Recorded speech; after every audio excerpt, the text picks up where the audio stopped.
Hey everybody, Achilles Justice here with the Philosophy Study. It is July 24th, 2024. We're here in the room with some people. There are people maybe online soon and obviously later on YouTube. So today we're going to be going through habit 3 in the 7 habits of highly effective people. It's called Put First Things First. And so I will begin with the presentation. And as I usually do it, I'll read through the slides and then we will go back here. Then we will go through the chapter meticulously. And the reason I do that is because I guess it's like, I don't know, it's useful to read it together, you know? Yeah. Like in some of my philosophy classes, my professors would read the text directly. And maybe the reason we didn't read the entire text, it just takes a lot of time. Mm-hmm. So in this context, I have as much time as I want, really. Yeah. Right? So it's about being effective in looking at content. In some senses, I kind of try to go through it, not super fast, but I'll stop the discussion to go back to it so that we're not just, going on other topics indiscriminately ad infinitum. Right. Mm-hmm. So we kind of want to go through the text a little bit. So we're almost halfway through this book. This book is, and this edition is about 400 pages. So we're getting, at the end of this chapter, we'll be halfway. And then next, so you will not be here for a while. So yeah, I'm going to try to join you online. Okay, that's good, right? Even if you just have it in your ear and you can listen, and you can flip through and follow along, or you can look at your phone and follow the slides. That's still good. You can always go on YouTube later. I know, there's another option, yeah. So, yeah. And then the next thing that we're going to go through, I guess because of this context in here, we can do a movie again. So maybe the next movie will be, you weren't here for the last movie. Yeah. So you can, again, you can go on YouTube and check out the discussion, and you can watch the film yourself. And yeah, it's good. It's worth watching. It's worth watching, definitely. Right, for sure. Good. Right? Mm-hmm. And so, yeah. And so the next film, maybe I'll just do The Peaceful Warrior for everybody, because you guys haven't seen that. And then we'll do Waking Life, because you guys haven't seen that. And then we'll do Gattaca. So maybe Natalia will be back by that time. We'll see. Yeah. If it was 100 years from now, she'd be like, I'm going to Mars for a couple of years. I'll see you guys a little bit later, But right now, she's just going, where are you going? You going somewhere? Yeah. Well, that's fine. Okay, so habit 3, put first things first. So let's take a look at this. So here's a list of I draw out as many as I could find when I wrote this. Some major principles that are in this chapter. And I think it's interesting to go through the main principles of the chapter first as kind of like an outline. And then we go through each section after that. So he says, this is a quote by Goethe, things which matter the most must never be at the mercy of things that matter the least. This is similar to a quote by, it's escaping me, Thomas Reid, that the chain is only as strong as its weakest link. And for us, you're only as strong as your weakest part of yourself in some ways, right? And so some people have this idea that don't focus on your weaknesses, just focus on your strengths. But that would come into contrast with this other principle of you're only as strong as your weakest link, or the things that are of most value should not be contingent on those that are of the least value, right? The next principle, the degree to which we have developed our independent will in our everyday lives, so that's your ability to make an autonomous decision. You don't have to make, as an independent human being, you can make decisions on your own, is measured by our personal integrity.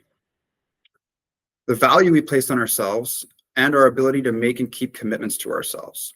So our personal integrity, our self-esteem, when we make a decision and I'm trying not to use the same terms as how I describe this. When we make a decision, we want to follow through with that decision. When it's in a decision or a future-oriented plan, a commitment, right? And that would be your integrity. And in this chapter, he talks about a sense of coherence. That'll be one of the last things we discuss. And this coherence property is fundamentally like being one with yourself, not having internal contradictions in your identity or your person.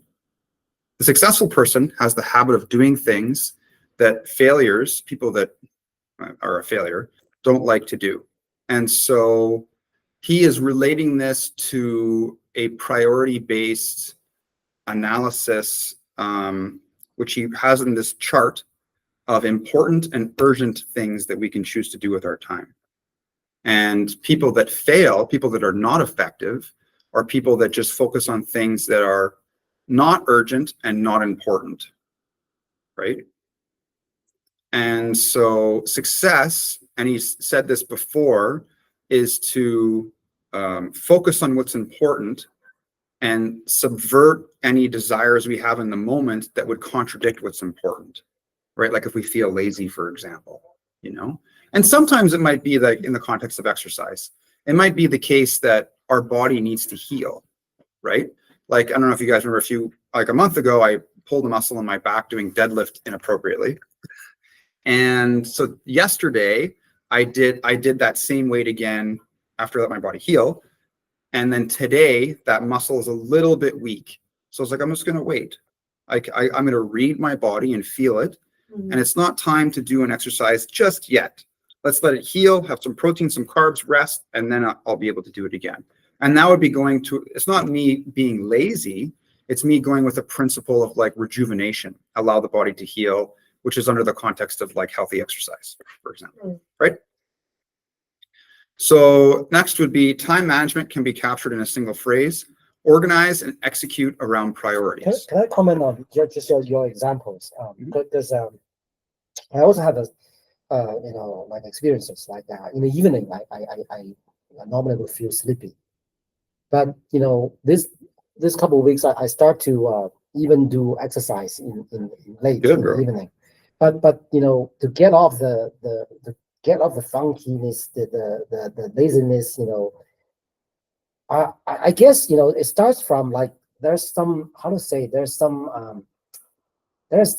unsatisfaction in my heart. Like I cannot just live the day like this, it's so unproductive. I cannot just waste the time, in the evening. I feel lazy. I just watch the phone, play with the phone, and several hours gone, and I hate it.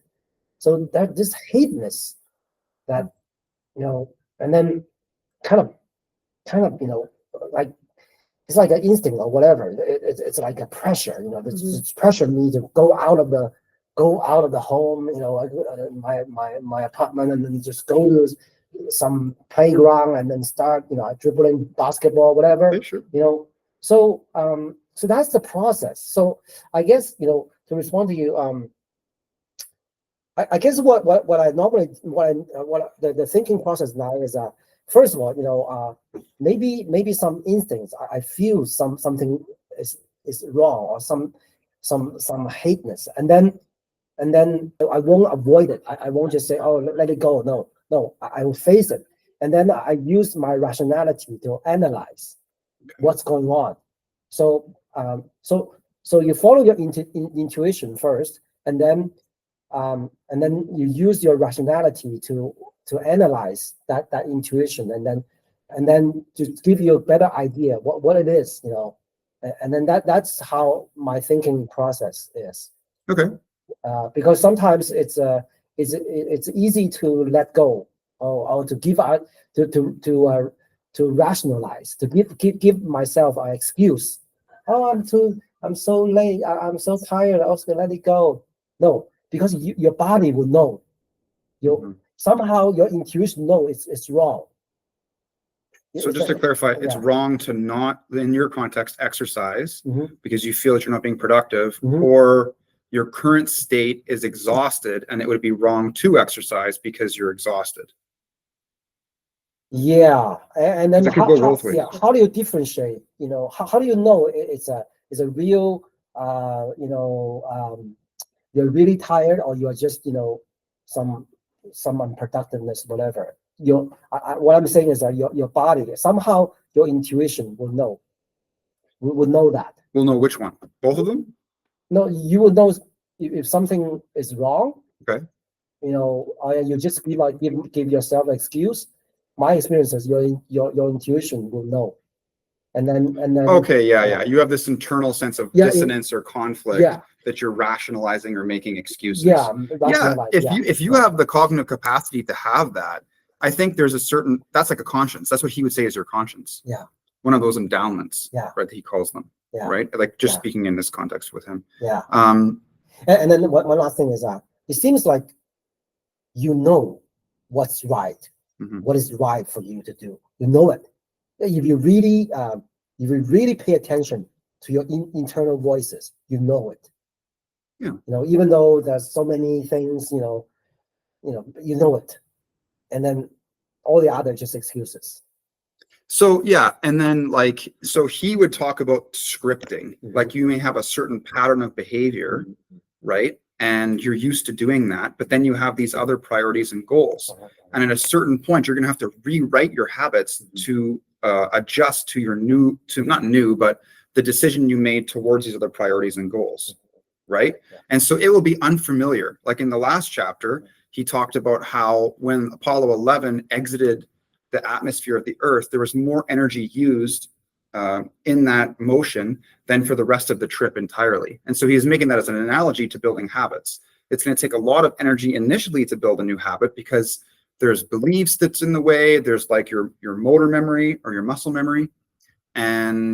But once you develop that, it becomes automatic in some ways. And the motivation will come after. You'll feel it because you've now associated the action with some sort of hormone, for example, like going running, you have like the runner's high. And then you can only really crave that when you've done it without the hormones, right? Because then you can crave that feeling of exercising after you've done it.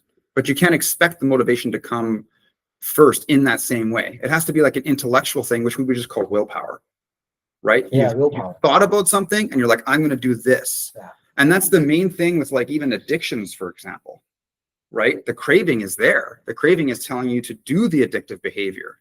But to get over the addiction, you have to make a decision and overcome the craving. Yeah, I don't know. I don't know if it connects to this. Like this afternoon, I just went to the gym. Mhm. I need to do this what do you call it, the weightlifting, Sure. and it's so tough, Mhm. because but I know like some deepest voice, I have to do it, Mhm. and I have to challenge my limits. Mhm. Whatever that is, maybe I couldn't do it, but I know I should do it. If I couldn't do it, it's not because it's not because doing it is wrong. It's just there's some other things affecting me. So I know what is right for me, and then I just have to figure out a way to overcome, my whatever laziness, whatever. So you know it. You know what's right. Like here, I should participate 100% into this conversation. Sure. Maybe I'm lazy, whatever, maybe I'm tired, but once I do the right thing, you know it. You will feel happy. That's good, man. Yeah. So there's some deep voices inside you. I think that's the main thing about what action is, Mm-hmm. right? There's a difference between wishful thinking Mm-hmm. and making a decision. A decision is going from thought Mhm. to physical movement, which would be an action. Whereas wishful thinking is just all thoughts. I'm wishing that it would occur, but then nothing happens, right? Or it's like a false promise to either others or yourself. And it's challenging. And that's why this is a good book, because I think that it can give us some perspective or some tools on how to approach these things, right? That way we can have in mind some kind of a decision, and it will give us, and a decision would be, that's proactive in itself, right? And then if the decision is in line with your identity or your values, that would be habit 2. And then habit 3 is now putting that into action, finding some place throughout the week where you can do an activity that would fulfill that, right? Yep. Like saying, this is the time slot where I'm going to go to the gym, Mhm. right? Mhm. Yeah. Okay, let's continue. So Time management can be captured in a single phrase: organize and execute around priorities. And so he's really just saying, like, what are you going to manage? Like, what are you going to spend your time on? And fundamentally, it's around the things that matter. And he goes through he has different generations of the development of time management in the book, in this chapter. And he discusses how some of them don't even discuss priorities. They just have like the first development is like a list of things to do, but there's no valuation on what's on that list. And so you can't really be that effective because there might be something that's really important, you just never do it, right? The efficiency focus creates expectations that clash with opportunities to develop rich relationships, to meet human needs, and to enjoy spontaneous moments on a daily basis. So being super focused on being efficient has a cost of eliminating all these other things, because unexpected things happen, right? And to be effective is to have some means to integrate those unexpected things, right? And throughout the day, whatever the day is. I Next, don't understand the last one. yeah, What sure. do you mean by clash with the other things? So for example, if like on Sunday night, you're making your weekly plan and you're saying, these are all the things I'm going to do. And then you say on Monday from 2 to 4, I'm going to read the 7 habits, right? But then on Monday from 2 to 4, the house starts burning down. And you're like, I don't care if the house is burned down. I'm going to sit here in the house and I'm going to read the 7 habits because that's what I decided to do, right? I'm making a funny example. Or a friend from out of town just calls you and says, hey, I just landed in Toronto. I'm here. I haven't seen you in 10 years. You say, I'm sorry, I can't see you. I'm reading the 7 habits, right? Or so is that a good thing? Is that a good thing to insist on what you originally planned? no. Okay. You should incorporate the changes. We have to incorporate things that are Okay. unexpected, because that's just the nature of reality, right? The things happen that we didn't know that happened. Like the well, something's wrong with the well, right? You're not going to keep on taking water out of it at 6 a.m. every day. Now on Monday, you have to fix the well. And that wasn't part of the plan yesterday, but today, now it is, right? I agree with this instruction, but there's another example. Like I know some people, they when they want to focus on the thing they want to do, they deliberately turn off their phones, or even their computer. They set up so there won't be any this coming up in your computer. So that 2 hours they just block everything. So that's another thing to stay focused, and then deliberately not affected, because these days there's so many information. Or if you have a phone, boom, there's a message, and you're like all your time is fragmented. Your daily, you couldn't even have half an hour, sometimes. Yeah. So I was wondering, focus on incorporating changes. How do you?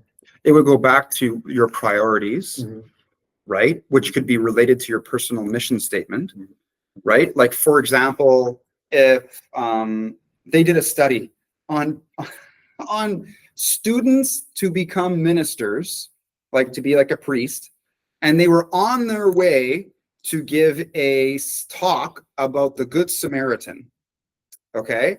And the psychologists had a research participant lying on, like, who had crutches or something, lying on the stairs, that was on the way to their speech and needed help. And the only time that they would stop to help the person is if they were not in a rush, right? And so it was really interesting and funny, because they were on their way to teach about stopping and helping people, but they weren't actually doing it themselves, right? And so, yeah. Oh, I love those studies. They're great. So part of the wisdom in this book and how to live our lives in a better way is to focus our attention, and he says this, on decreasing the frequency of crises occurring that we must respond to. right? Because if you, and this chapter is the chapter I suck at the most. And he has another, it's true. And he has another book called Put First Things First. We should almost go through that book too, just because I suck at this a lot. And I would like to get better at it because I often suck at. What do you mean exactly? I mean, I'm very unskilled at Okay. focusing on quadrant 2 activities because sometimes I'm so overwhelmed that I feel like I need to deal with my stress, you know, but it's not necessarily the case because I will still feel good just in a different way. If I like, for example, I'm writing this paper on a personality evaluation of the Joker from The Dark Knight, right? And I have to use Freud, which is a little, but then I'm also just going to use Jung because Jung is like, it's the most interesting, you know.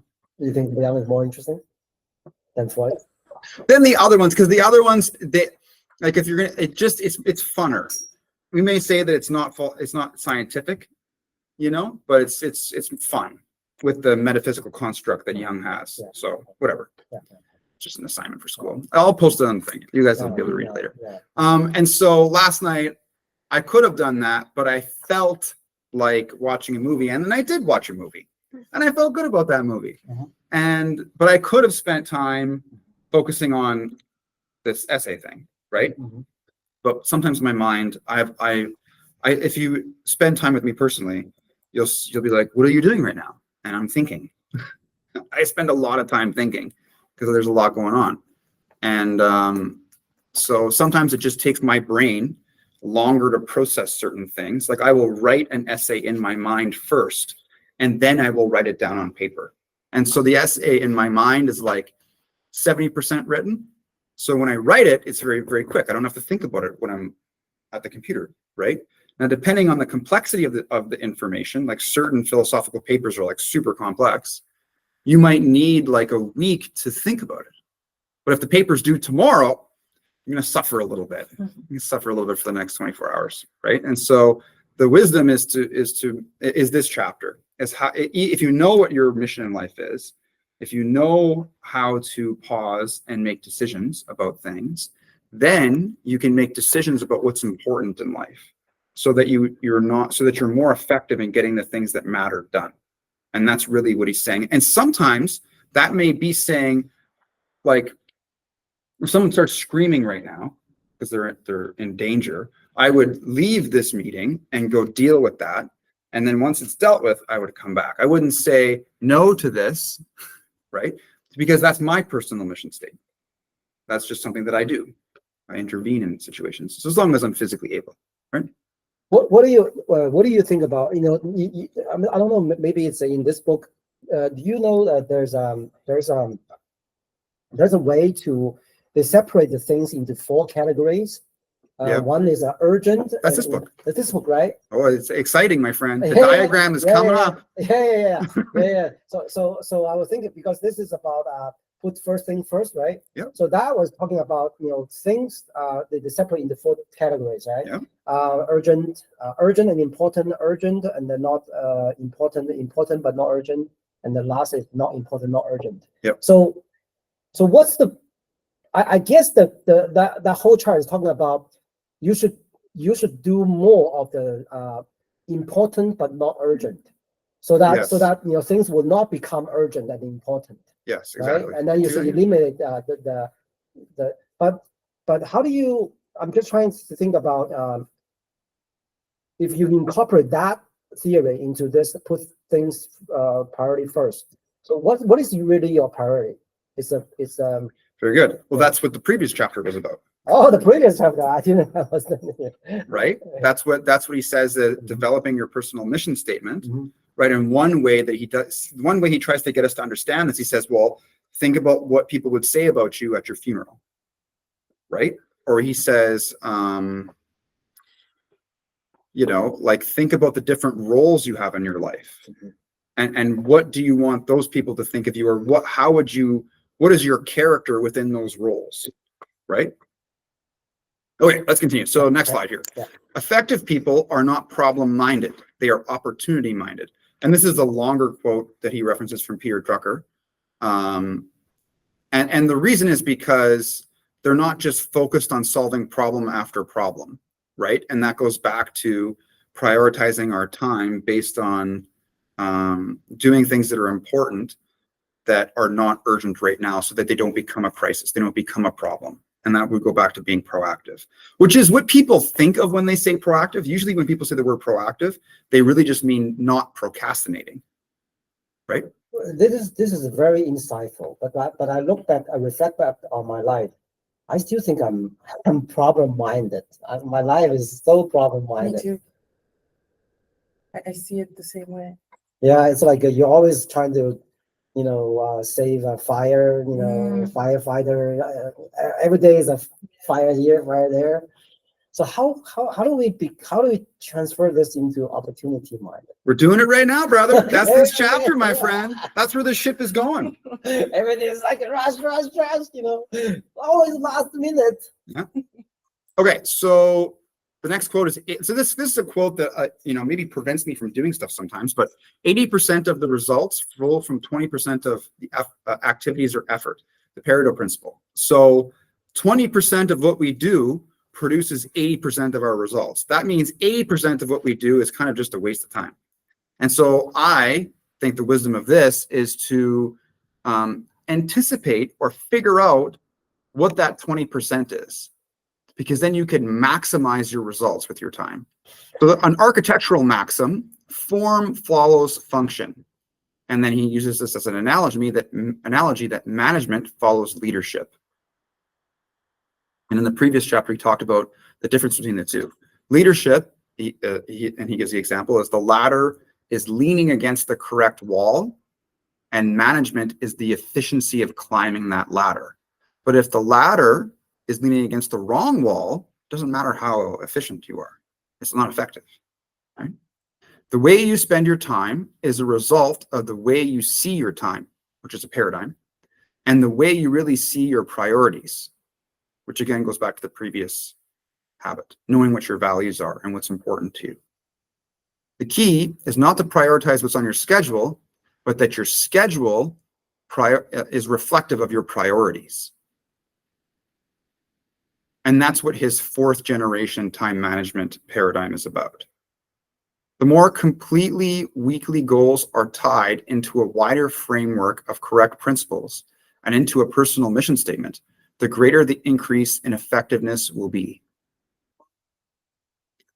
The more completely weekly goals are tied into a wider framework of correct principles and into a personal mission statement, the greater the increase in effectiveness will be.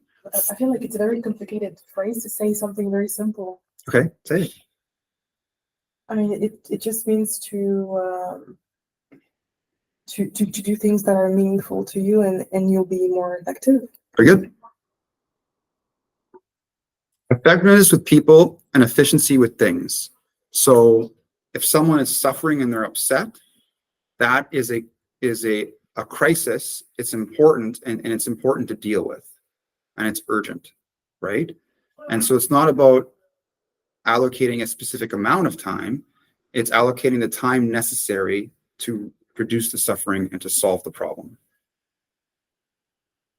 People are more important than things. Okay, let us go to the next slide. So I'm going to read through this slide first, and then we're going to start reading. So principles of personal management. So habit 1, you're the creator and in charge. So this is going back to being proactive, knowing what is in our circle of influence and focusing our attention on that which is in our circle of influence. Habit 2 is the first, he's talking about this, is that you make decisions in your mind first, and then you act them out. This notion of creation is a little Christian, but whatever, we can just talk about decisions. Habit 3 is the second creation, is that putting the second, which is action, right? How we're implementing things in the world. And so fundamentally, we want to be principle centered, meaning that there's no specific value that is of utmost priority of everything, that we use our reasoning to determine what the best course of action or decisions are for everything in life, right? And we talked about that last time. First, become proactive about paradigms, shifting towards principles. So again, we need to be proactive about being aware of what our paradigms or our perspectives on the world are. And then we can say, is this current perspective or belief realistic, which can go back to our David Burns discussion from last year. And we can shift our perspective or our beliefs towards something that is reasonable, that makes sense, and is universal, right? Leadership is a right brain activity. It's analytical, or sorry, it's creative. Creatively asking the ultimate questions of life. Once those issues are resolved or dealt with, then we move to managing one's life to be congruent with leadership answers. So once we know what the right questions are, then we can find and develop a means to answer those questions about where we're going and how we're going to get there, right?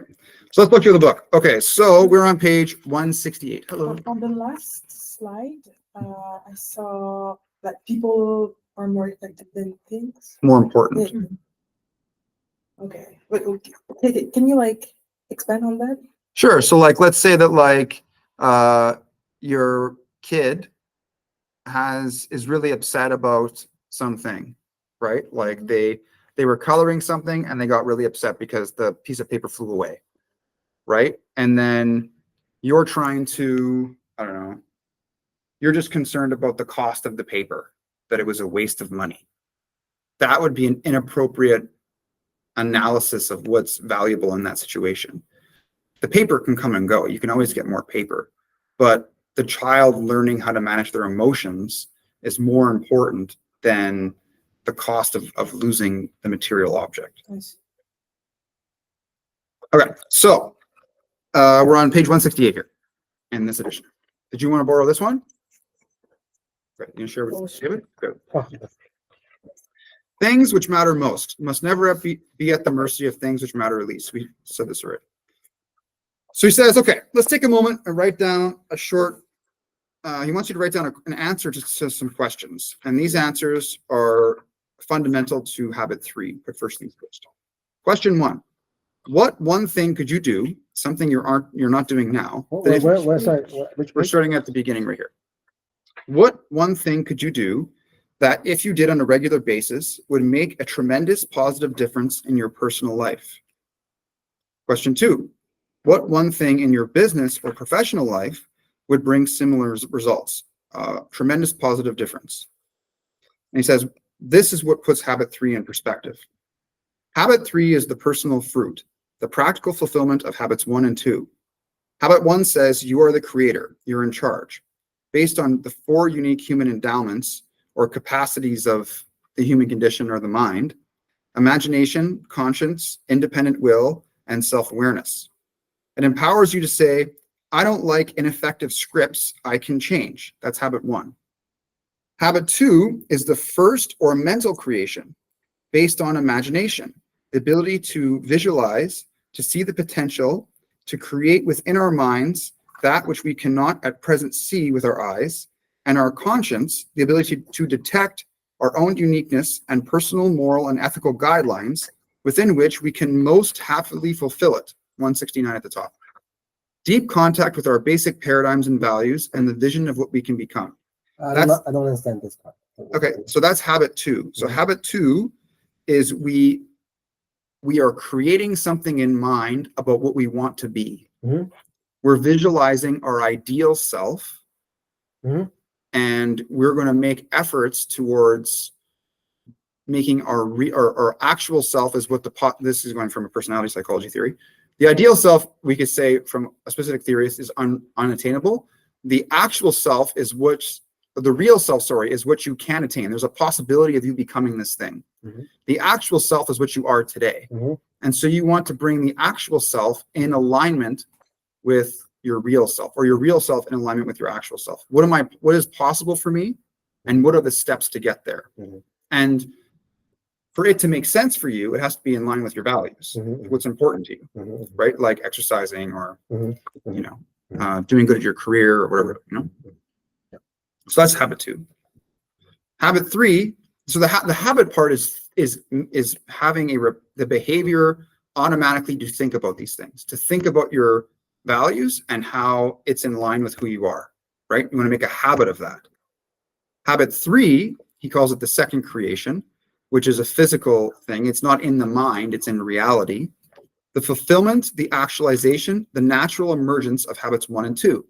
The exercise of independent will, making autonomous volitional decisions, towards becoming principle-centered, day in, day out, moment by moment doing it. Habits 1 and 2 are absolutely essential and prerequisite to habit 3. You can't become principle-centered without first being aware of and developing your own proactive nature. You can't become principle-centered without first being aware of your paradigms and understanding how to shift them and align them with principles. You can't become principle-centered without a vision and a focus on the unique contribution that is yours to make.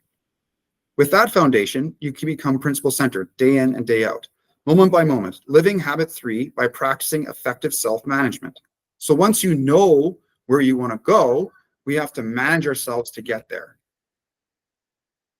Management is clearly different from leadership. Leadership is primarily high-powered right brain activity. It's more of an art based on a philosophy. Ask ultimate questions of life when you're dealing with personal leadership issues. Once you have dealt with all those issues, resolve them, then you have to manage yourself effectively to create a life congruent with your answers. The ability to manage well doesn't make much difference if you're not even in the right jungle. He gives the example previously of the dudes hacking away in the wrong direction. If you're in the right jungle, it makes all the difference. The ability to manage well determines the quality and even the existence of the second creation, that which is in reality, not just in the mind. Management is breaking down the analysis, the sequencing, the specific application, the time-bound left brain aspect of effective self-government. The maximum of personal effectiveness, manage from the left and lead from the right. So there's analytical thinking and then creative thinking. Leadership is the creative thinking. Mhm. Is a Yeah, leadership, yeah. leadership from the right, right? In addition to self-awareness, imagination and conscience, the fourth human endowment, independent will, really makes, okay, well, let's go to the next slide. So next slide, sorry, I have to remember how to do this. The power of independent will, the ability to make decisions and choices and act in accordance with them. It's your independent will is the thing that you use to manage yourself. You don't depend on others to manage yourself. That's the transition from, in the beginning of the book, he talks about the upward spiral of growth, so that you start from dependence and then you move into independence. And then in the next 3 chapters, we talk about interdependence. So the last step in independence is being able to manage yourself, which is a function of your independent will. It's discipline overriding purpose. To override purpose, subordinate goals and follow your own values. Superordinate goals and follow your own values. Integrity to subordinate feelings, impulses, and moods to values. Dislike for circumstances. So, previous point about feelings, impulses, and moods. I think that this is the challenging part for me. Sometimes I might feel upset or stressed out, and then I will do things to make myself feel better, but that takes up time, and then I'm not doing quadrant 2 activities. But in some ways, how I feel, I think, is a priority. I don't want to continuously suffer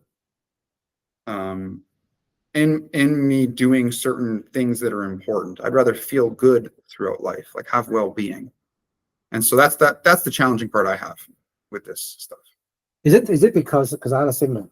Is it because, when we are upset, then our body or whatever, the habit was like, oh, let's find a comfort, let's comfort us, let's have food, whatever, that can make me feel happy at that time. Mm-hmm. But deep down, it's not, That's true. long term is not serving the purpose, something like that. I don't know. It's immediate in some ways. I don't know. I guess I just like, it might just be I haven't integrated it as a habit, that I don't have to do these hedonistic activities to make myself feel better. Me getting like the essay on the Joker done will make me feel better too. It's just a different kind of thing,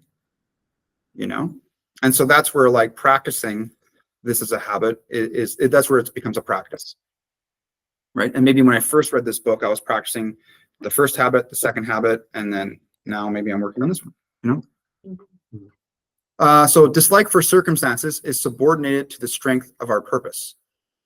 Our ability to subordinate requires a person to have a purpose, mission, values, and a sense of direction, which is habit 2 stuff. Power to do something you don't want to. Being and that goes back to our principles, right? He said the life support factors, power is one of them. So making a decision and having action to do something you don't want to do is a function of how much power you have. And if you center yourself around principles, you will have more power to do things you don't want to, even though they're the right things to do. Being a function of one's own values rather than impulses or desires of the moment. Okay, which is, again, being reactive. So page 169, the power of independent will. In addition to self-awareness, imagination, and conscience, the fourth human endowment, independent will, really makes effective self-management possible. It is the ability to make decisions and choices and to act in accordance with them. The ability to act rather than be acted upon, to proactively carry out the program we have developed through the other 3 endowments. 170 at the top. Human will triumphed against unbelievable odds. The context of effective self-management. We realize empowerment comes from learning how to use this great endowment in the decisions we make every day. The degree to which we have developed our independent will in our everyday lives is measured by our personal integrity. Integrity is the value we place on ourselves, our ability, which is in some ways like it's a belief, which is related to our self-esteem. It's our ability to make and keep commitments with ourselves, which is in some ways you could say self-efficacy as well. It has to do with that. To walk our talk, which is not being a hypocrite. To honor, it's honor with self, a fundamental part of the character ethic, the essence of proactive growth. Effective management is putting first things first. While leadership decides what first things are, it is management that puts them first, day by day, moment by moment. Management is discipline carrying it out. Discipline derives from disciple. Disciple to a philosophy, disciple to a set of principles. I'm not sure if this is 100% correct, but we're just going to go with what he's saying for now. Disciple to a set of values, disciple to an overriding purpose. Like the reason I say it is because whenever we give the etymology of a term, we would usually give the origin of the term, right? It came from Greek or Latin or French or something like that, right? I don't understand. Well, what is disciple? What is disciple? Mm-hmm. Disciple is something that follows something else. It seems a little Christian again, like Jesus had disciples, which like whatever, but you know, we'll just continue with what he's saying. I don't know if discipline actually, if I had a PhD in this book, I would be able to explore all of these in more detail, but we're just doing a philosophical reading of it right now. Yeah. But so that's why I just like when I pass over something, because if I had the time to go through every single paragraph and do every single thing like that, yeah, I just don't because I'm doing other courses. Right. So, but I want us to just be aware, and I'm putting the flashlight of skepticism on some things, just that we just don't agree with it just because he said it. We want to be like, well, is this really where it comes from? I don't know, but we'll go with whatever he's saying for now. Disciple to a philosophy. So we follow a philosophy. We follow a set of principles. We follow a set of values.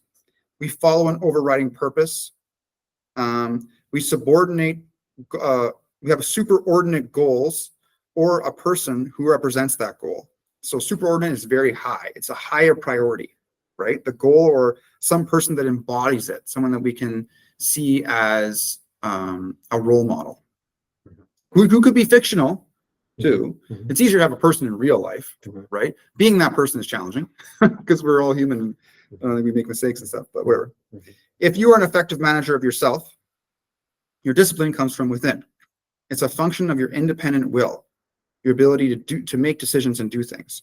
You are a disciple, a follower of your own deep values and their source.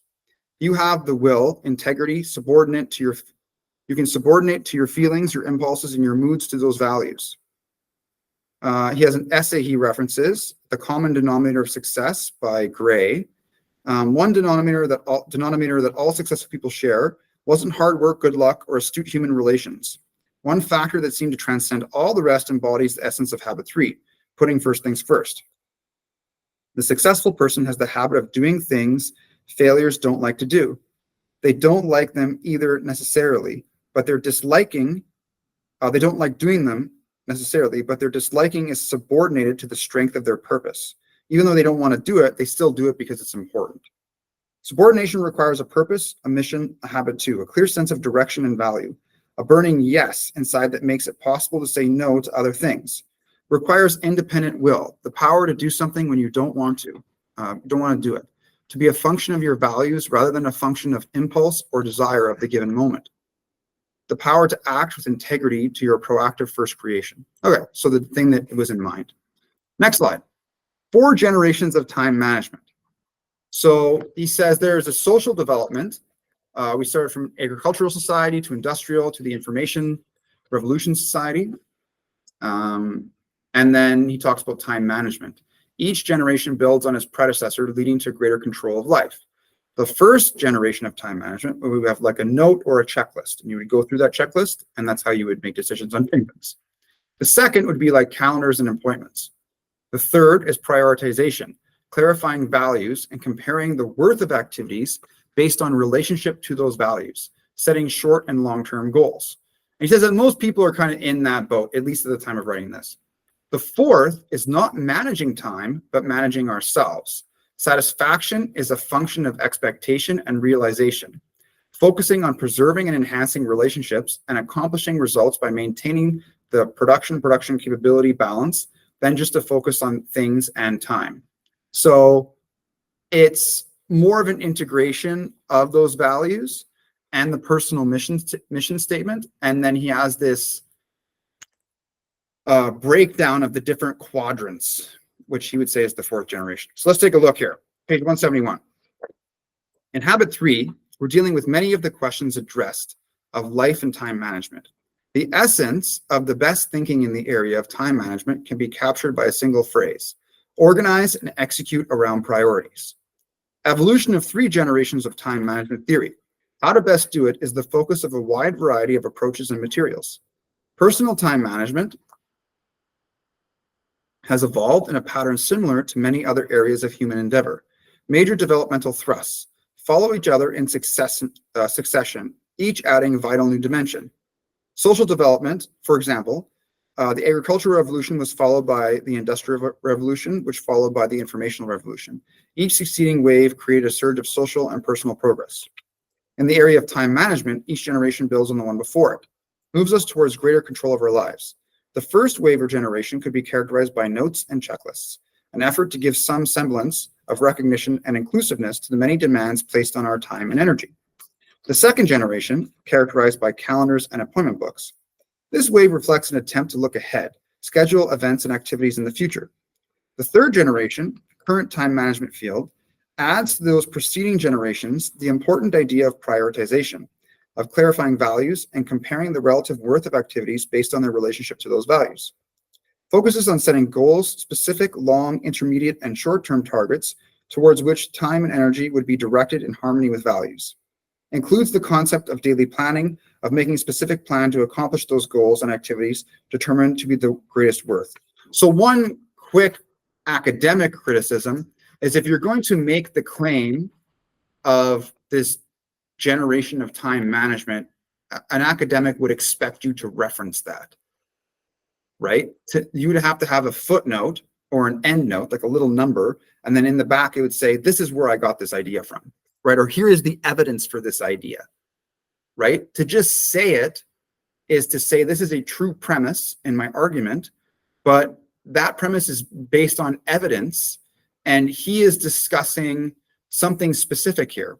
He's talking about, I'm philosophizing right now. He's talking about what is the trajectory of time management as a social practice and a concept, which has an empirical foundation. There is a factual trajectory of human time management, and it may vary based on culture and whatever. And so that's just this book is written for popular culture, right? It's a pop culture book. It's not written as an academic text.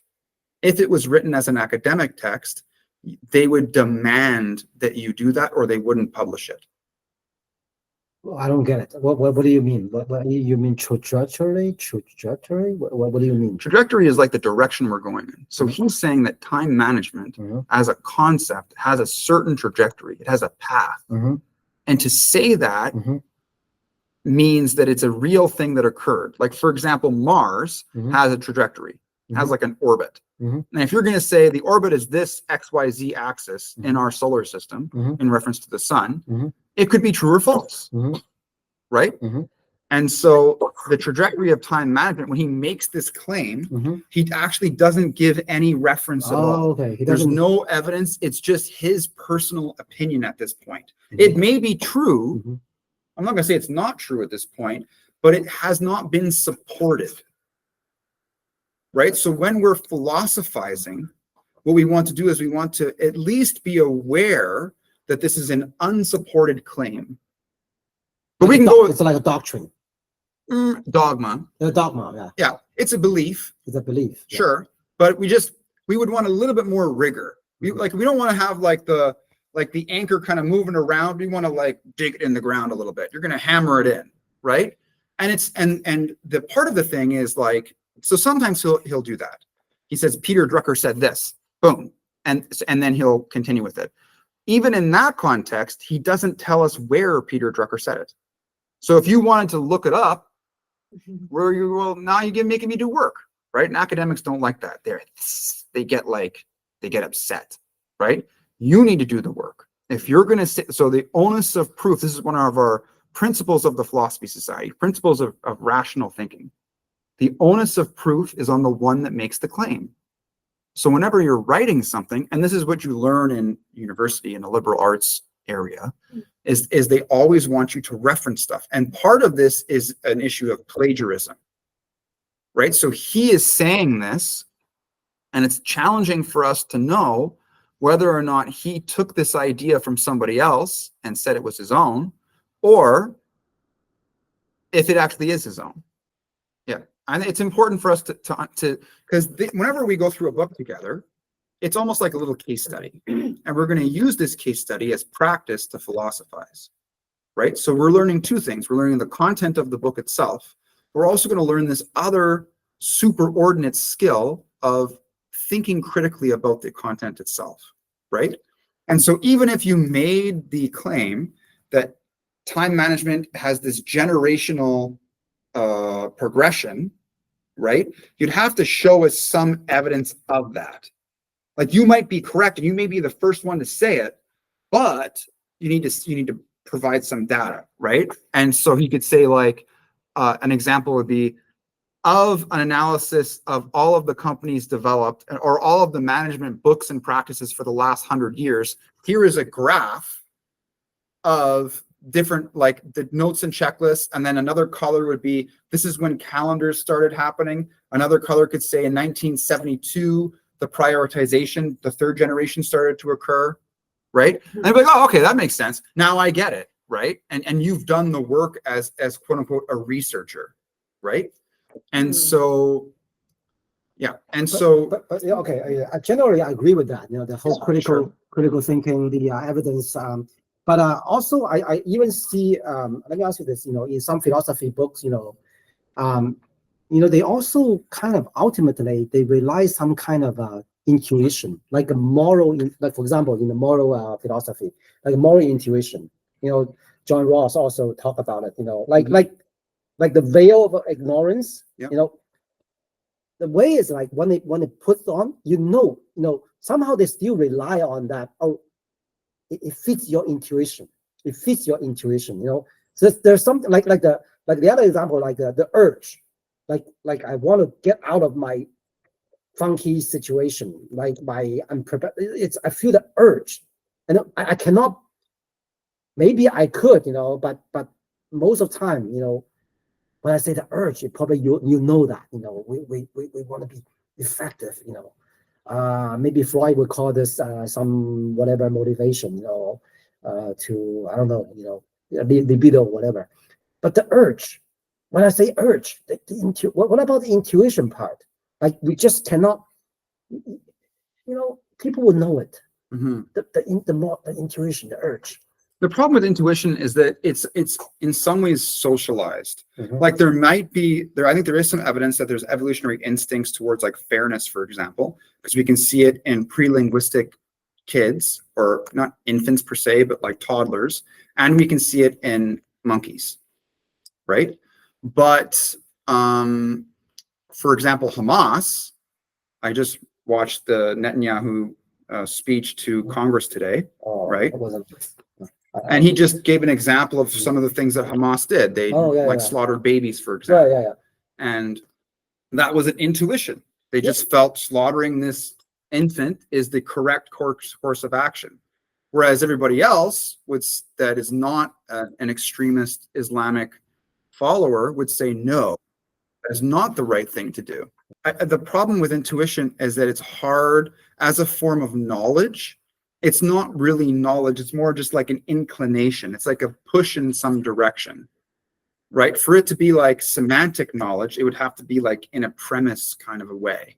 Or like if you think about like the demonstrative knowledge, like how to do something, the carpenter might have an intuition to just have the piece of wood in this way because of their experience with it. So the intuition is contingent on experience in that context, right? And so moral intuition would be contingent on the social group that the person came from, right? Like, like even like I saw some kids falling on, into the water, or that, I will feel, even though I don't have to read a lot of books, I feel sad. I feel sympathized. I want to help. If I sometimes you see people don't even know how to swim, they just jump into it. Yeah. That's like an intuition. So I would say that's an instinct. Hmm? I would call that an instinct more so. Yeah, something that you cannot, you don't rationalize. You don't think about it. Oh, should I go there? What's the consequence? You just jump, like the mom when they save the kids, from the car, running towards the kids. It's just like that. Yeah, I would call that instinct. I don't know if I would use the word intuition personally. Just because like I think there's an evolutionary reason why we would do those things. But some people might lack those instincts, because intuition I would say is like a socialized thing, whereas instinct is like more in our DNA. We've evolved with it. And some people on both sides may not have it, but for different reasons. Okay, so where are we here? We're back at the book. So so 172, right? Mhm. So, okay, third generation. So now we just see that academic critique, right? Like, well, where did this stuff come from? But whatever, we'll just go with it for now. Third generation, significant contribution. People have begun to realize, top of 172, that efficient scheduling and control of time are often counterproductive. So efficient scheduling and control of time are counterproductive.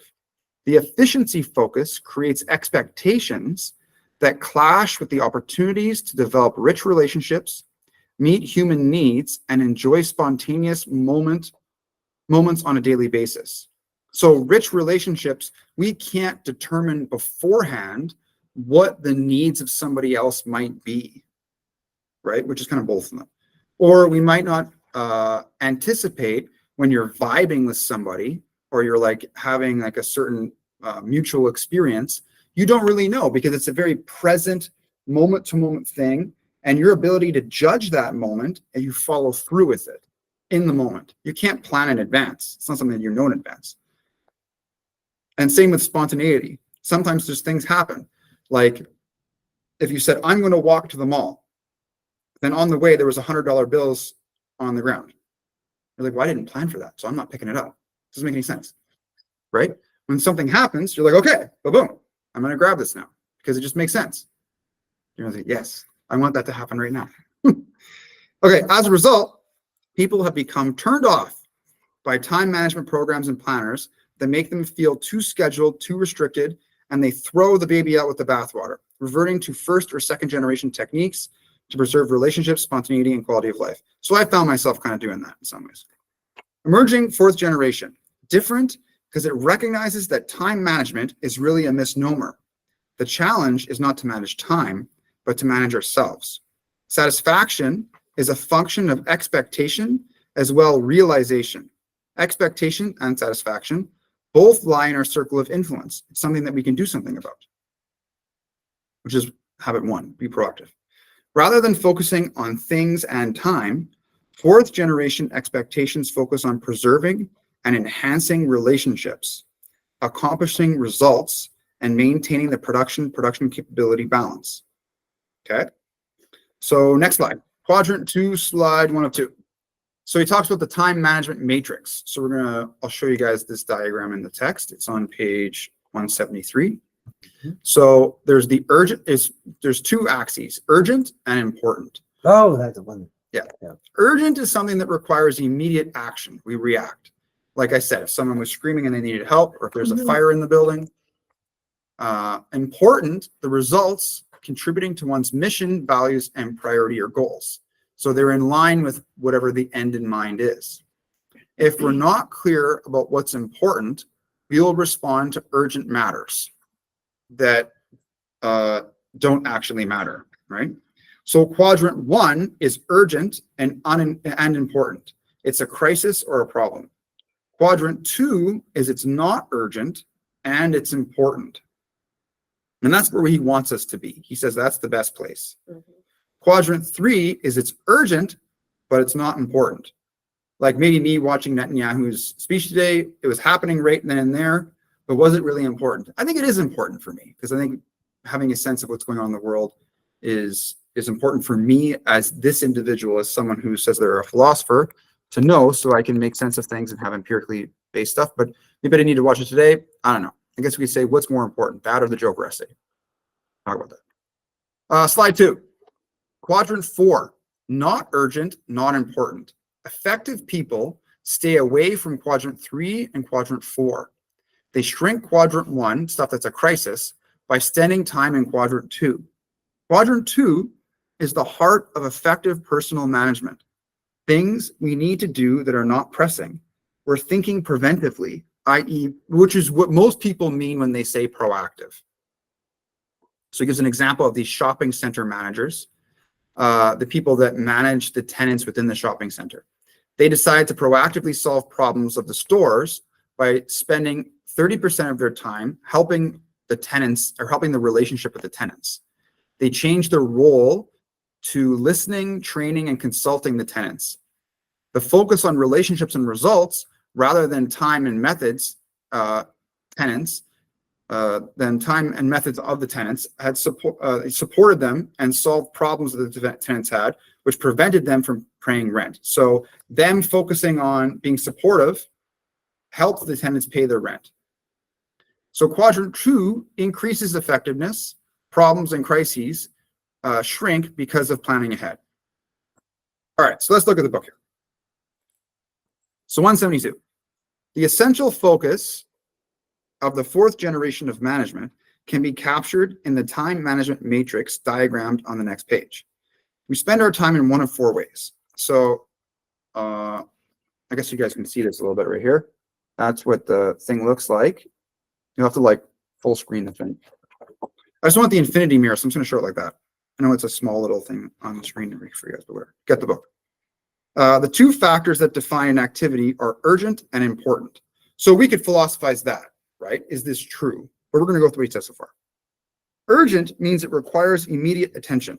Now, urgent things act on us. Spend hours preparing materials, as an example. You discuss a particular issue, but then the phone rings. Generally, you would answer the phone over the person you're spending time with. If you were to phone somebody, there's not many people who would say, I'll get to you in 15 minutes, just hold. Most people would just probably let you wait in the office for as long while they completed the telephone conversation with somebody else. So urgent matters are usually visible. They press us, insisting action, often popular with others, usually right in front of us. Sometimes they're pleasant, easy, and fun to do, but they're very often unimportant. So we look at our time management matrix. So on the top left, urgent and important. So these activities are crises, pressing problems, deadline-driven projects. To the right of that, not urgent and important. That's where we want to spend our time. The activities are prevention, production capability activities, relationship building, recognizing new opportunities, planning, and recreation.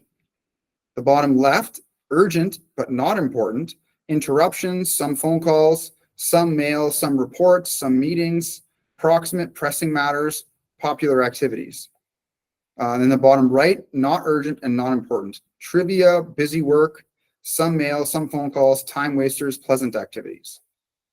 So in my example earlier, I'm stuck in 3 and 4. That's like, damn it. You know? Important. What's the reason for stopping there? Well, I said maybe it's just a bad habit. My paradigm is incorrect. I think that part of the practice is whenever you're making a proactive decision about what you're doing, you look at this chart and you say, where is this thing? Or what am I doing right now? Where does it fall in this chart? Right? Well, I kind of, for sure, I Where's agree. the importance? There's only urgent. Where's the importance? Important? Yeah. This too is Oh, this is important. important. This is, How come the pleasant activity is not important? I think it's important. You have to take care of yourself, right? Yeah, but what happens though is if people focus on pleasant activities too much, Mhm. then things that are actually important will build up and you'll more often just be stuck in crisis mode because you're Yeah, not That's why we preventing. have to have a balance. Yes, you're correct. we have to. He would say so. I think this depends on, you can't apply this on everyone's lives, you know? Okay. Why do you say that? Because we all have different priorities and we all define what's important or not differently, depending on. Yeah, and that would go to like the personal mission statement. Mhm. Some things I think are universal, like exercise or healthy diet. Yeah. Like making sure that you I not eat. agree with this too. Sorry. Not everyone okay. sees, I mean, it depends. Yeah. So some people don't really see exercise or healthy food as, you know, important, or depends on people. Meeting and phone calls and emails. This is like part of our Like, daily you know, life. We cannot live without it. It is important. If you go through a financial crisis, you don't really see exercising as something important, you know, you have other worries, you know. Yeah, I understand. And the problem is that like as we get older, our bodies will start to deteriorate and people that take care of their bodies will have less health issues, generally speaking. Right? So let's continue to explore what he means by this, and then we can kind of see what he's trying to say. Okay. Can I say that's a very good example, Sure. you know, very good example. So, because I feel like, you know, this seems, you know, pretty, you know, useful or simple, but in the real life, I sometimes I found, you know, I have a hard time figuring out things really, which category they really belong to. You know, for example, like you listen to today's the Netanyahu's speech, you know, okay, where does this fall into? Is it category 2? Because maybe it depends, because where it falls, it depends on your mission statement, right? Yeah. Right. So maybe you think, you know, let's put it in simple, you know, sometimes I feel like the thing I put in the mission 2 is like a very metaphysical, very high end. But in the meantime, I found my daily life has a lot of fires that I need to save, you know. Yeah. I need to do this report, I need to do a expense report, I need to calculate things I don't like to do, you know. Little things, you know, I need to go to the bank, you know, tedious stuff, you know, how to manage the grass, you know. So, I mean, category 2 sounds very far, but actually you live daily, every minute here. You don't live in heaven.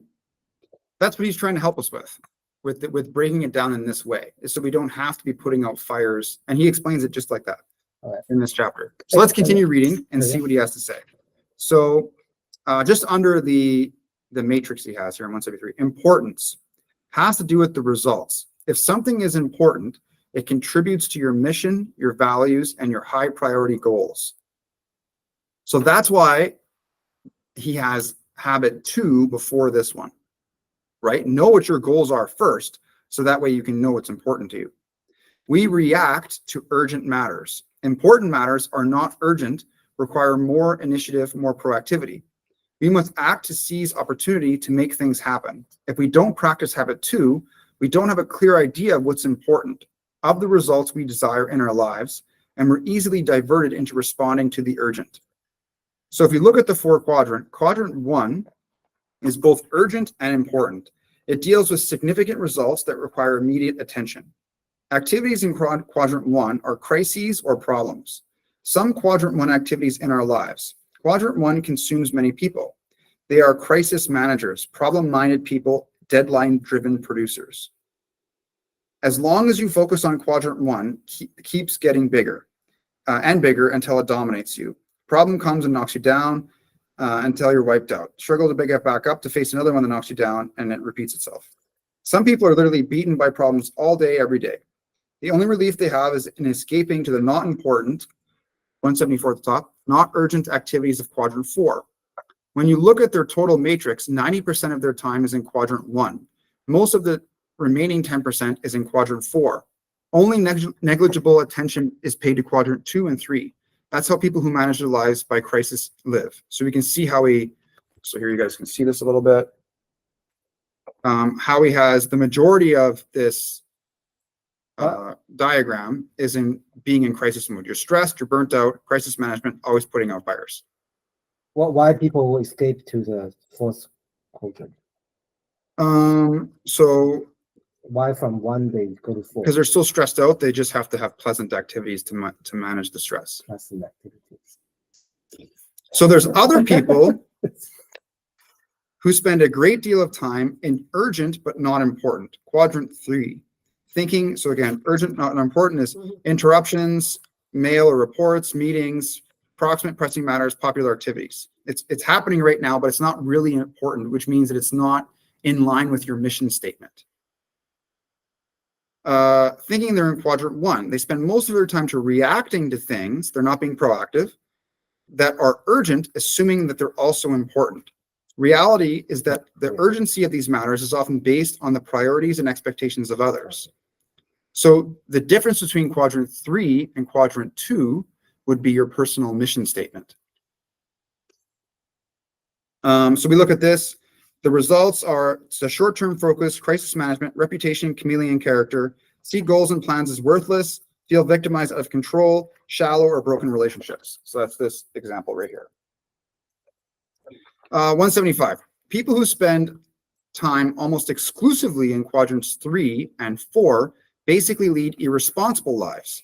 They're totally responsible. They get fired from jobs. They're dependent on others or institutions for their basics. So they're not doing important things. They're only doing urgent things. Effective people, it's just not important stuff. It's urgent and not urgent. It was just not important. Effective people stay out of quadrants 3 and 4 because urgent or not, they're not important. They also shrink quadrant 1 down to size by spending more time in quadrant 2. Quadrant 2 is the heart of effective personal management. It deals with the things that are not urgent but are important. Deals with things like building relationships, writing a personal mission statement, long-range planning, exercising, preventative maintenance, preparation. All of those things we know we need to do, but somehow seldom get around to doing because they aren't urgent. So this is, again, quadrant 2 is maximized. Yeah. Results are vision, perspective, balance, discipline, control, and few crises. Page 176. Am I still on this one? Yes. Yeah. Okay. To paraphrase Drucker, effective people are not problem-minded. They're opportunity-minded. They feed opportunities and starve problems. They think preventatively, have genuine quadrant 1 crises and emergencies that require their immediate attention, but the number is comparatively small. Keep production and production capability in balance by focusing on the important but not urgent, high leverage capacity building activities of quadrant 2. What's this P and PC? I forgot. That is in the Inside Out chapter. Mhm. So it's at the beginning of the book. Mhm. It's production capacity. Mhm. So it's like, he gives an example of the goose and the golden egg. Wow. The the production or the product is the egg, Mhm. and the production capacity is the goose. Okay. And the farmer kills the goose to get an infinite amount of eggs, but then gets no more eggs. Oh, yeah. Right? So really the best thing to do is to make sure that the goose is healthy. Right. And then you'll have a stable amount of production. Right. I would just recommend reading the beginning of the book. Well, So with the time management matrix in mind, take a moment now to consider how you answered those questions at the beginning of the chapter. What quadrant do they fit in? Are they important? Are they urgent? They probably fit into quadrant 2.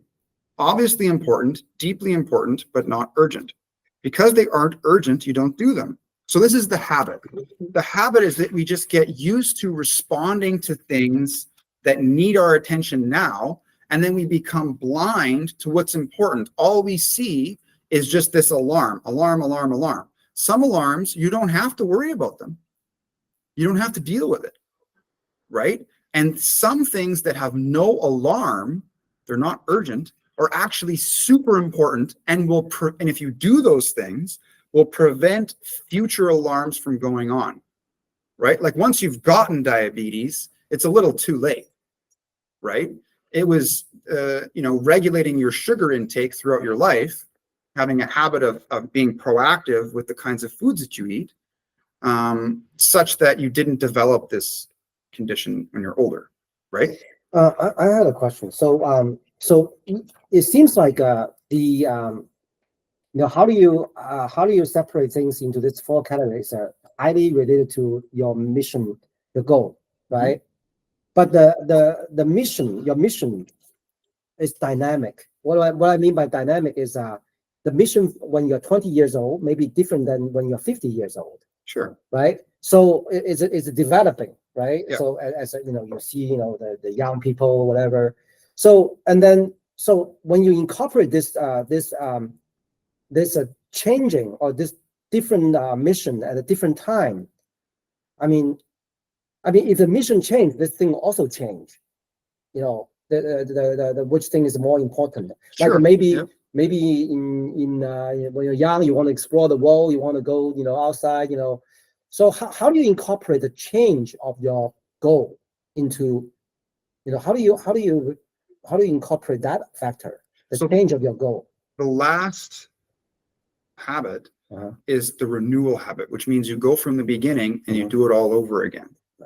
Right? So he says that we may need to go back to our personal mission statement and revise it based on how things change for us. So if you think of like the adventurer example, like you're going through this jungle that has hills and valleys, and you have a kind of a general idea of where you want to go. And when you're down in the valley, you can't really see very well. So then you say, I'm going to go to the highest point. And then you go up to the highest point, right? Which may be like, I have a stable career now, I have a job, right? Now I've solved this problem of income. And then when you're at that point, you can reevaluate what matters and what's important, but some things will not change about you, like well-being. I want to live a life of well-being. I want to live a life where I make a positive difference in people's lives. Those things aren't really going to change, right? How you do it at different periods, that might change, right? And so he says that it's important to go back to your personal mission statement and revise it. Like, for example, I don't have kids at this moment, but if I did, it would be like a revisal movement. I'd be like, okay, I'm gonna have to think about how do I restructure what's important to me based on this new variable. But before you're having a kids, having a kids itself is already kind of, has to meet with some of your goal. Do you want to have kids in your life, right?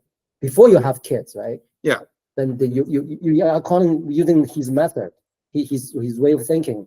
You will evaluate, whether to have a kid, with your, to see if it meets your mission statement, right? Mhm.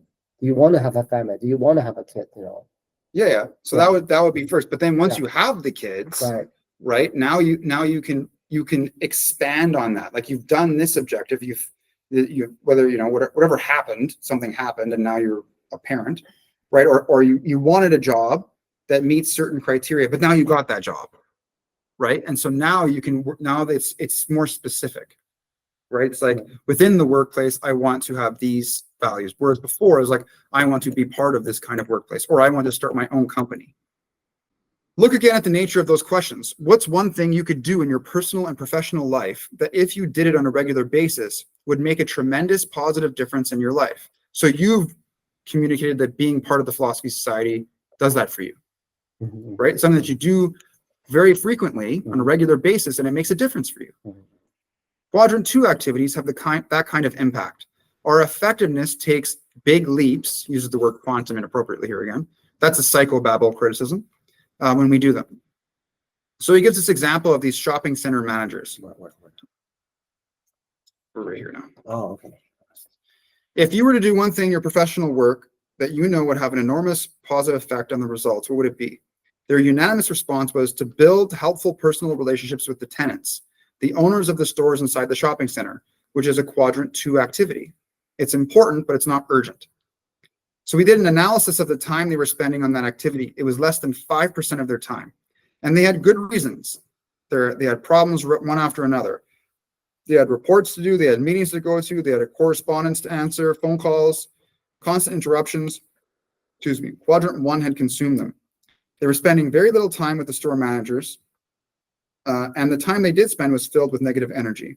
The only reason they visited the store managers was all to enforce the contract, to collect money, or discussing advertising and other practices that were out of harmony with their center guidelines. So again, like the principle of being a positive, or the value of being a positive impact on people's lives, right? How does the other person perceive you? The store owners were struggling for survival, let alone prosperity. Had employment problems, cost problems, inventory problems, host of other problems. Most of them had no training in management. Some were fairly good at merchandising, but they needed help. Page 177 at the top. Tenants did not even want to see the shopping center owners. They were just one more problem. The owners decided to be proactive. They determined their purpose, their values, their priorities. In harmony with those priorities, they decided to spend about 1/3 of their time in helping relationships with the tenants. And working with that organization for about a year and a half, they climbed to around 20%, which represented more than a 4-fold increase. They changed their role. They became listeners, trainers, consultants to the tenants. Interchanges, their relationships were filled with positive energy. The effect was dramatic and profound. By focusing on relationships and results rather than time and methods, numbers went up. Tenants were thrilled with the results and created new ideas and skills. The shopping center managers were more effective and satisfied and increased their list of potential tenants and lease revenue based on increased sales by the tenant stores. No longer did they have to police or supervise them. They were problem solvers and helpers. So whether you're a student at a university, a worker in an assembly line, a homemaker, a fashion designer, if you were to ask what lies in quadrant 2 and cultivate the proactivity to go after it, you would find the same results. Your effectiveness would increase dramatically. Crises and problems would shrink to manageable proportions because you would be thinking ahead, working on the roots, doing the preventative things that keep situations from developing into crises in the first place. Time management jargon, the Pareto principle, 80% of the results are from 20% of the efforts. Okay, next slide. 1 of 2. What it takes to say no. Saying yes to quadrant 2 means saying no to other activities. So you have to make a proactive decision about what you're going to do with your time. So the first example, his wife, Stephen Covey, was asked to serve as a chairman. And she asked her friend to help, and her friend said, I can't participate, but she appreciates the invitation. And his wife was like, I wish I said that. So he basically says, you need to have the courage to decide what's more important to you and say no to things that are not. The second example, the director of university relations, asked him to help, but he had over 24 other projects with performance criteria and deadlines for each of them. And then the other guy says, well, to Stephen Covey, which of these projects would you like me to delay or cancel for you? And then Covey realized asking him for help would cause more harm than good. Next slide. Being principle-centered allows the wisdom to make effective judgments relative to our mission. So remember, wisdom is seeing the whole picture and how everything falls in place, right? It's seeing all of these decisions and being able to evaluate these different decisions based on what's most important. How does this one thing connect to our ultimate values in life? The essence of effective time management: organize and execute around balanced priorities. Possible faults. So, one, someone has an inability to prioritize. So they can't determine what's more important. Number two, the inability or desire to reorganize around those priorities. So it's hard for them to move things around. Another reason why they make this mistake: a lack of discipline to execute priorities. Priorities are not deeply planted in their heart or mind, which is because they didn't go through the personal mission statement. They don't know what's important. They recognize that the value of quadrant 2 activities, but it's hard to integrate, and integrating them would be good, but without a principle-centered approach and a personal mission statement, the necessary foundation isn't there to actually integrate them. Quadrant 2 paradigm is a focus of growth from a principled center, preventing you from reaching the impulse of quadrant 1 and quadrant 3 urgent matters. Only with self-awareness of one's program can a principle-centered paradigm be created to use one's independent will, power to execute it. Okay, so let's see what he says here. 177 at the bottom. The only place to get time for quadrant 2 is in the beginning, is from quadrants 3 and 4. You can't ignore the urgent and important activities of quadrant 1. Yeah? Oh, Yep. here. Oh. It will shrink in size as you spend more time with prevention and preparation in quadrant 2. The initial time for quadrant 2 has to come out of 3 and 4. You have to be proactive to work on quadrant 2 because quadrant 1 and 3 works on you. To say yes to important quadrant 2 priorities, you have to learn to say no to other activities, sometimes apparently urgent things. So for example, his wife was invited to serve as a chairman of a committee. She had other important things she was trying to work on. She didn't want to be the chairman. She felt pressured into it and agreed. She called one of her friends and asked for her to also serve on the committee. Her friend listened for a long time and said, "It sounds like a wonderful project. I appreciate so much you inviting me. I feel honored by it. For a number of reasons, I won't be able to participate myself. I appreciate your invitation." His wife was ready for anything, but not that. She said, "I wish I said that." I don't mean to imply that you shouldn't be involved in significant service projects. Those things are important, but you have to decide what your highest priorities are and have the courage, pleasantly, smilingly, non-apologetically, to say no to other things. And when you do that, it's by having a bigger yes burning inside. The enemy of the best is often the good. So, yeah, doing what's important to you is good, but being the best at everything out there is not important. You're always saying no to something. It isn't to the apparent urgent things in your life. It's probably to the more fundamental, highly important things. When the urgent is good, the good can keep you from your best, keep you from your unique contribution if you let it. So in this context, he means best is like your full development as a person. And if you keep on being diverted to things that are pressing all the time, you won't fully be able to become your best. And so what he's trying to say is that it's not about not doing good things. It's about being proactive and preventing good things from developing into a crisis where they always need your immediate attention. So then he gives an example. When he was the director of university relations, he hired a talented, proactive, creative writer. And one time he went into his office and asked him to work on some urgent matters. The writer said, "Stephen, I'll do whatever you want me to do. Just let me share with you what my situation is." The writer took Covey over to his whiteboard and said he had listed more than 24 projects he was working on, together with performance criteria and deadlines that have been clearly negotiated before. He was highly disciplined. Which is why he went to see him. If you want to get something done, give it to a busy man. 179 at the top. He said, "Stephen, to do the jobs that you want done right would take several days. Which of these projects would you like me to delay or cancel to satisfy your request?" Covey said, "I didn't want to take the responsibility for that. I didn't want to put a cog in the wheel of one of the most productive people on staff just because I happened to be managing by crisis at the time. Jobs I wanted done were urgent but not important. So I went and found another crisis manager and gave the job to him." Why say yes or no to things daily, many times a day? Or we say yes or no many times a day. A center of correct principles and a focus on our personal mission empowers us with the wisdom to make those judgments effectively.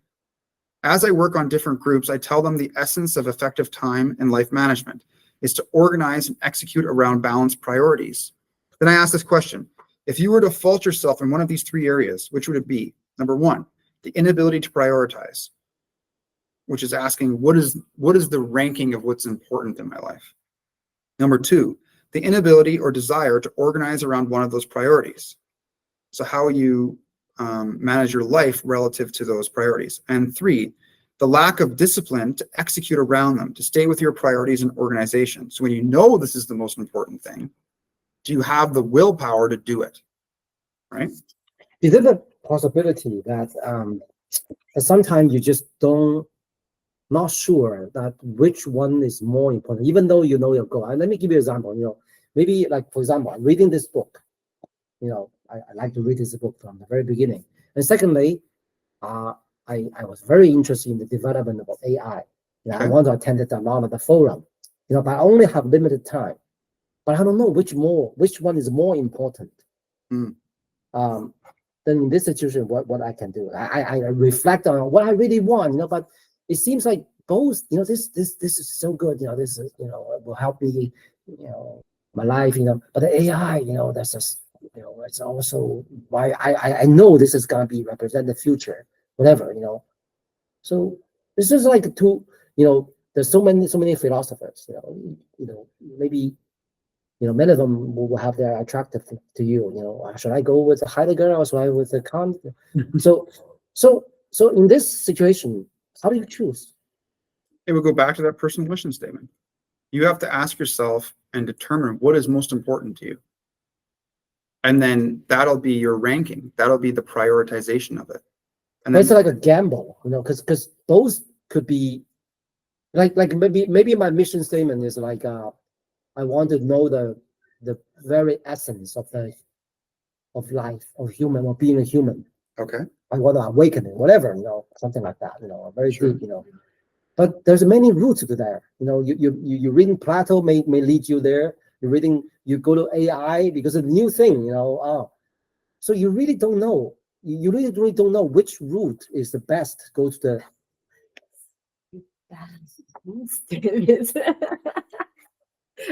Just a little bit of this, a little bit of this, and a little bit of that. Balance, yeah. I mean, like should I coming on this or should I go to? I mean, Well, balance is good, but also, sometimes you don't know the real fruit until you spend a lot of time into it. Like you're digging, there's a tail, you dig it here, you dig some wells, hopefully you get the water, and you dig many of them, but everyone is so shallow that you couldn't find a. Sometimes life is like a gamble. things are unknown. I don't know. For It's me, not unknown. For me, it's also something inside me tells me then Mhm. what's important in this particular moment Mhm. and how to choose it. It's something inside you. Yeah, instantly. Like See, the instinct comes in. Again. Sure. Yeah. So how? Well, again, this is the personal mission statement question, right? This is we're going back to the leadership question. Okay. Like, what is important? Okay. And then like, as structurally, once you figure out what's important, and there's different ways you can do that, all right? Then the next thing is, how do I implement that into action, which is the management part. And so if AI is important to you, then that's one thing that's important. And then if learning the stuff that we're going through here is important, that's also on the list. And so you could spend some time reading the AI as a quadrant 2 activity. And then once you're done that, then you can spend some time reading this book, for example, which is also a quadrant 2 activity. I was a little bit quadrant 1 today because I prepared this stuff and read 15 pages of this chapter 2 hours before I left to teach this stuff. I read this stuff before and I've made these slides in the past, but it wasn't as quadrant. It was urgent when I did it. It wasn't not urgent. Yeah, I think there is no exact answer to that question. It's I guess always yeah. depends. It requires some deep thinking. Because I'm just saying, Like sometimes maybe you come to the point of your life, and then there's uncertainty. You don't know which route, even though you know your value, but then the route, which route will lead you to that value, you don't know. There's some situation like that. Well, again, it has to do with your identity. Like some things are going to be important to you. Like you find AI more valuable than me to look in. I recognize that it's a thing, but it's so out of my field. I'm still trying to just get the humans to get along. Never mind how to code and all these other things. Like I would maybe take a course on it, but even so, I would choose to do that after I figured out all this stuff, for me as a value in comparison. And so for you, if you find that that's important, then, it's not urgent. That would be the difference. Like if a family member called you and they were suffering, that would be an urgent thing that's important, for example, right? And the other thing too is that you can separate amount of time. You can say, I'm going to spend some time on AI today, and then tomorrow I'll spend another time. Like the amount of time it takes to read these chapters, I would say is about, depending on your reading level, 2 to 3 hours per chapter, right? This chapter is about 30 something pages, right? I got through 15 pages in less than an hour. So that's pretty good, right? So if you're a slow reader, and I'm underlining, like I'm taking my time with it. If you're a slow reader, maybe up to 3 hours to read a couple sentences, think about it, and then read it again, reread it again, and take your time with it. So 3 hours a week is relatively low on how much time it's taking to do it. For example, like my psychology courses, the amount of time it would take for those is like per chapter, maybe 4 hours, 5 hours, depending, or like doing there's that text is more challenging to read through depending on what it is or whatever. And so, yeah, so I think that there is a way to manage your time to do multiple important things. It doesn't have to be an all or nothing kind of attitude. And that goes back to the David Burns stuff, right? And so you can spend some time buffing up your AI knowledge and awareness. And then once you feel that you've done some work in that, then you can switch to this. The difference between this and then the AI thing is the AI is a very content-based subject matter. This is more of like a process-based subject matter. This is actually going to help you, once you learn this stuff, be more effective at everything, really. This specific book, right? There may be some things like the religion or like presentations that I did that's not really relevant in any way. I was just responding because I wanted to do a comprehensive analysis of the arguments for the existence of God, just out of like a duty for the Philosophy Society, right? And so I think that the reason I chose this book is because I believe that it does help us in most areas of our life. And so, Yes, it is. right? And so I would say that this is actually a higher priority because it applies to everything. It applies to the way we're living. And then that way, all these other little things that you're doing, not little, but these other activities, they can be done more effectively, whatever they are. Heidegger, Kant, this, that, or the other thing, right? And you may not know what the value of something is until you start going through it. Like what Kant is saying, what Heidegger is saying, what Sartre is saying, Merleau-Ponty, like there's different people that will be talking from a continental perspective about the nature of being or the essence of being human, right? And so you might, spend a few hours, like 30 hours on Kant, and then be like, okay, I have a sense of what's going on there, and then switch. You could also watch videos from professors at specific universities, an hour a piece. There's different ways to manage your education or learning in that regard, right? So I'll just reread it. So if you were able to fault yourself in one of these three areas, which would it be? The inability to prioritize, so that's knowing what's important. The inability or desire to organize around those priorities. So that's even if I know it's important, I'm not able or I don't want to organize it. And then the last one is the lack of discipline to put it into action, right? Around what's important. Most people say their main fault is a lack of discipline. He says he doesn't think this is the case. The basic problem is that their priorities have not become deeply planted in their hearts and minds. They haven't really internalized habit 2. Many people who recognize the value of quadrant 2 activities in their lives, whether they identify them as such or not, they attempt to give priority to those activities and integrate them into their lives through self-discipline alone. But without a principle center and a personal mission statement, they don't have the necessary foundation to sustain such efforts. They're working on the leaves, on the attitudes and behaviors of discipline without thinking to examine the roots, the basic paradigms from which those natural attitudes and behaviors flow. So it's the way we look at things, right? How we look at things is what's important, which is the basic fundamental premise of this whole theory here. Quadrant 2 focus, paradigm that grows out of a principle center. If you are centered on your spouse, money, friends, pleasure, or any extrinsic factor, you will keep getting thrown back into quadrants 1 and 3. Reacting to the outside forces of your life, that's what you're centered on. If you center on yourself, you'll end up in 1 and 3, reacting on the impulse of the moment. So maybe that's my mistake. Independent will alone cannot effectively discipline you against your center. Why this principle centered is associated with focus on the quadrant 2? Because when urgent things are occurring, you need to have a non-urgent entity to refer to make a decision on whether or not this urgent thing is worth your time.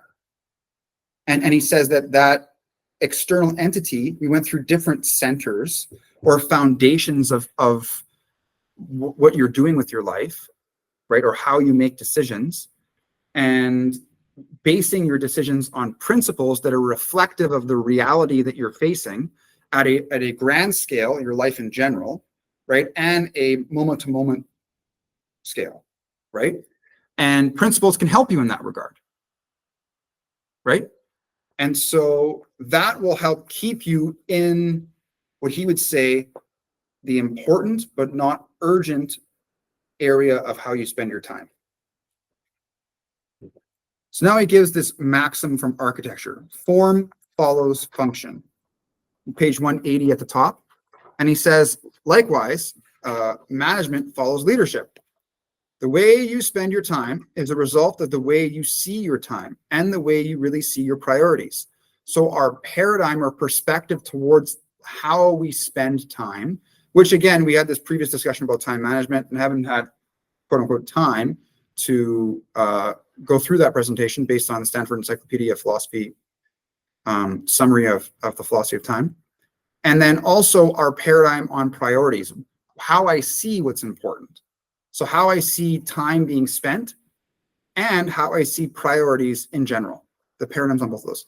If your priorities grow out of a principle center and a personal mission, if they are deeply planted in your heart and in your mind, you'll see quadrant 2 as a natural, exciting place to invest your time.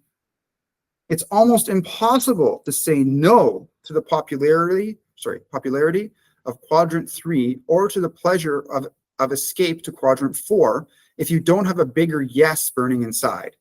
So being clear with our priorities, having it very clear to us, which is why and I haven't done this myself enough yet, so I'm being vulnerable on that.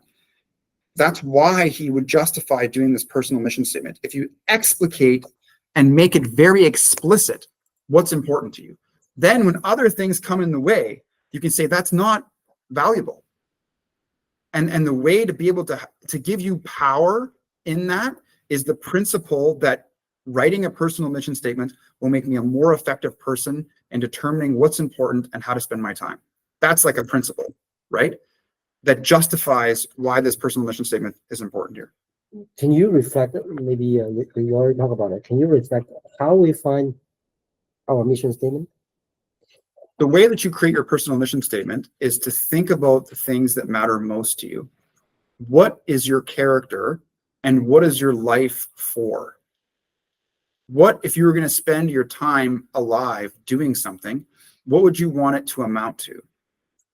But that's a very difficult question to answer. Yes. It's like a very big, how do I want to spend my life?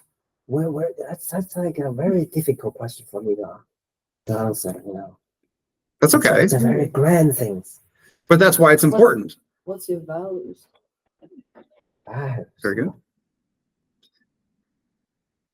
Which is a function of our identity, right? And thinking that through is a quadrant 2 activity. It's important, but it's not necessarily urgent. But when you do that, and when you discover this, and you again read habit 2 again, he goes through the different centers. He talks about a principled center, right? And then he gives the example of what do you want people to say about you? What's your impact on others? What do they observe? Right? And your personal mission statement would be something that you can follow as a guideline to satisfy your character, that your habits are in line with your values. I just on this, I remember I read I learned I know a method. I think we use that Bill Clinton kind of promoted. It's like find a place, give yourself several papers, and then on each paper write down, imagine that your life only have 5 years left. What you gonna do? Yeah. And then the other paper, imagine is only have 3 years left, and then maybe 1 year left, and maybe 1 month left. What you gonna do? And then list out the things you will do, and then it's very interesting. A lot of people when they do this exercise, the first thing they don't want to do is they want to do is to quit their jobs. Okay. That's a very interesting. So that's a way, or maybe you only have 1 hour to live. Which one do you want to call? Something like that kind of questions. They help you, force you to, because if you don't have a deadline, oh, I don't know when I die. People are easier to figure out, a concrete answer when they have a time frame. When it's open-ended, it's like, oh, I don't know. 70 years old, that was a long time for me. It's so far away. It's because our brain like to think, if I can figure out what I do with tomorrow, but I want to do in the next 30 years, it's very difficult. Yes. Just That's good. Yeah, he gives another example of students. They're like, you only have 1 semester to live. And what's important to you within that semester in that previous chapter? If your priorities grow out of a principle center and a personal mission, if they are deeply planted in your heart and mind, you'll see quadrant 2 as a natural, exciting place to invest your time. It's almost impossible to say no to the popularity of quadrant 3 or 4 if you don't have a burning yes inside you. When you have the self-awareness to examine your program, maybe he means paradigms here, I'm not really sure, program, the imagination and conscience to create new, unique, principle-centered program to which you can say yes. Maybe he means scripts. This is the first time he's used the word program here, so it's a little weird. To which you can say yes, only then will you have sufficient independent willpower to say no with a genuine smile to the unimportant. So know what's important to you. That way you can say no to the unimportant things. Okay, so next slide. Moving to quadrant 2. Quadrant 2 are our priorities. So how we organize ourselves to do them. There's the first generation time management does not recognize priorities. There's no correlation between first and ultimate values or purpose in life. Managers are not effective, undependable, irresponsible, with little control and self-esteem. The second generation is a little more control but lacks priority. Third generation clarifies values and goals, daily planning and prioritizing activities. Limitation of vision due to missing larger perspective. Lacks realism with tendency to overschedule. Okay, so let's see what he has to say here, a little more specifically. Okay, if quadrant 2 activities are clearly the heart of effective personal management, the first things we need to put first, then how do we organize and execute around those things? So he goes through the generation of time management again. So the first generation of time management does not even recognize the concept of priority. It gives us notes and to-do lists that we can cross off. We feel a temporary sense of accomplishment every time we check something off. No priority is attached to items on the list. No correlation between what's on the list and our ultimate values and purpose in life. Simply respond to whatever penetrates our awareness and apparently needs to be done. Many people manage from this first generation paradigm, the course of least resistance. No pain or strain. It's fun to go with the flow. Externally imposed disciplines and schedules to give people the feeling that they aren't responsible for the results. First generation managers, by definition, are not effective people. They produce very little, and their lifestyle does nothing to build their production capability. Buffeted by outside forces, they're often seen as undependable and irresponsible. They have very little sense of control and self-esteem. So that's just having a list. Just having a list is not really that good because we don't know what's important on the list. Second generation managers assume a little more control. They plan and schedule in advance and generally are seen as more responsible because they show up when they're supposed to. Activities they schedule have no priority or recognized correlation to deeper values and goals, the top of 181. Few significant achievements and tend to be schedule oriented. So again, there's no way to determine what's important. The difference is that it's put on the schedule instead of just a list. Third generation managers take a significant step forward. They clarify their values and set goals. They plan each day and prioritize their values. That's like having deliverables, is that term. I don't like that term. I think it's weird. It's almost, yeah, it's just, it's you know, it seems like a tangible verb that's being used in an abstract way. So it's just like incoherent as a concept. Sometimes business terms are like that, you know, it's weird. So where the most of the time management field is today is in this third generation, but there's critical limitations. First, it limits vision. Daily planning often misses important things that can only be seen from a larger perspective. The language of daily planning focuses on the urgent, the now. Third generation prioritization provides order to activity, doesn't question the essential importance of the activity in the first place, doesn't place the activity in the context of principles, personal mission, roles, and goals. The third generation value-driven daily planning approach basically prioritizes quadrant 1 and 3 problems and crises of the day. The third generation makes no provision for managing roles in a balanced way. It lacks realism, creating the tendency to overschedule the day, resulting in frustration and the desire to occasionally throw away the plan and escape from quadrant 4. Efficiency, time management focus tends to strain relationships rather than build them. Each of the 3 generations has recognized the value of some kind of management tool. None has produced a tool that empowers a person to live a principle-centered quadrant 2 lifestyle. First generation notepads, to-do list gives us no more than a place to capture those things that penetrate our awareness so we don't forget them. Second generation appointment books and calendars really provide a place to record our future commitments so that we can be where we have agreed to be at the appropriate time. Third generation, a vast array of planners and materials focus primarily on helping people prioritize and plan their quadrant 1 and 3 activities.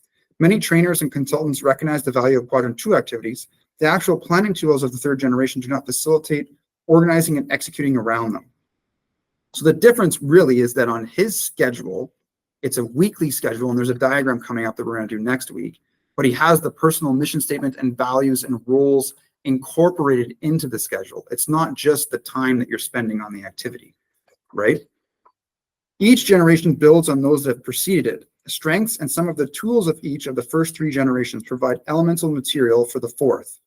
Added need for a new dimension, a paradigm, and the implementation, page 182, that will empower us to move into quadrant 2, become principle-centered, and to manage ourselves to do what is truly most important.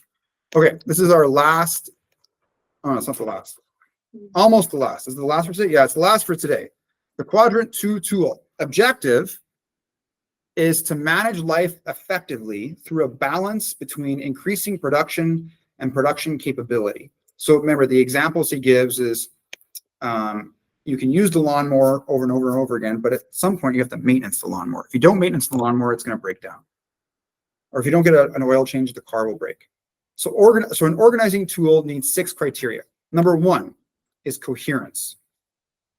Harmony, vision, mission, roles, goals, priorities, plans, desires, and discipline. Number 2, balance. A tool creates and maintains balance in our life. Number 3, focus. Encourages, motivates, and prevention of a crisis rather than prioritizing existing crises. Plan for more time in quadrant 2. Weekly planning is more balanced than daily planning. So if, for example, my essay is due tomorrow, right? To plan for this, I have been working on it. I've been spending time every morning doing chunks of it. And now I'm basically ready to write. Whereas if you're just doing crises after crises, then you're not going to prevent a future crisis from occurring.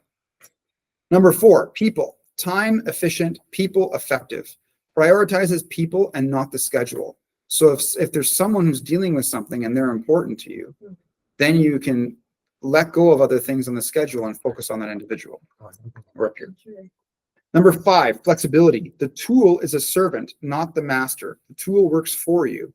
So again, being a slave to the schedule is not necessarily going to help us. And number 6, portability. You can carry it with you and it's within reach. So again, some people have had planners that are huge. So you can fit a lot of information on them. They're very big planners. And it's difficult to carry that planner with you. Now we have our phones and you can have the weekly schedule visible on your Google Calendar, for example, right?